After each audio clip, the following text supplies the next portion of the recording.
महात्मा ज्योतिराव फुले यांच्या द्विशताब्दी जयंती वर्षानिमित्त भव्य चित्ररथ येवला शहरामध्ये दाखल झाला।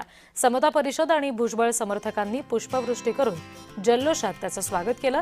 या चित्ररथावर भिडेवाडा पहिली मुलींची शाळा तसंच महात्मा फुले, सावित्रीबाई फुले, डॉक्टर बाबासाहेब आंबेडकर, शाहू महाराज यांचे अर्धाकृती पुतळे साकारण्यात आले आणि नागरिकांच्या आकर्षणाचा केंद्रबिंदू सुद्धा ठरतोय। नाशिकहून निघालेला हा चित्ररथ डॉक्टर बाबासाहेब आंबेडकर जयंतीनिमित्त येवल्यामध्ये पोहोचला आणि तेव्हा शहरामध्ये उत्साहाचं वातावरण निर्माण झालं।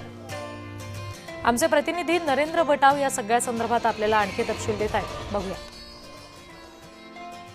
महात्मा ज्योतिबा फुले यांच्या द्विशताब्दी वर्षानिमित्त नाशिकहून भव्य दिव्य असा रथ निघाला। आपण बघत हा रथ आता येवला येथील मंत्री भुजबळ यांच्या संपर्क कार्यालयात दाखल झाला असून भव्य दिव्य रथाचे यावेळी पदाधिकारी व समता परिषदेच्या वतीने स्वागत करण्यात आलेले आहेत। आपल्यासोबत काही समता परिषदेचे पदाधिकारी, काय सांगाल की भव्य दिव्य रथ आहे काय या रथावर? आदरणीय समीरभाऊ भुजबळ यांच्या संकल्पनेतून हा रथ जो आहे तो तयार झाला आहे, चित्ररथ तयार झाला आहे।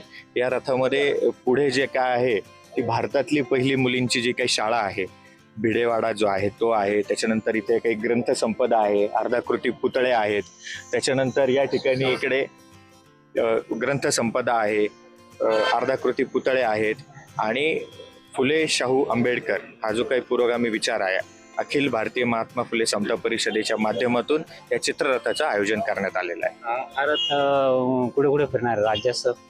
नाही, त्याबद्दलची अधिकची माहिती ही अखिल भारतीय समता परिषदेचे प्रवक्तेच देऊ शकतील, परंतु आता हा रथ आम्ही नाशिकवरनं काल डॉक्टर बाबासाहेब आंबेडकरांची जी काही जन्म उत्सव झाला रात्री, तर जन्म उत्सवानंतर आता आम्ही रात्री तो रथ इथे घेऊन निघालो होतो आणि या ठिकाणी आता पोहोचतोय आणि आज विंचूर चौफुलीवर किंवा काही विशिष्ट ठिकाणी हा रथ जो आहे तो जनतेला बघाव्यास मिळणार आहे।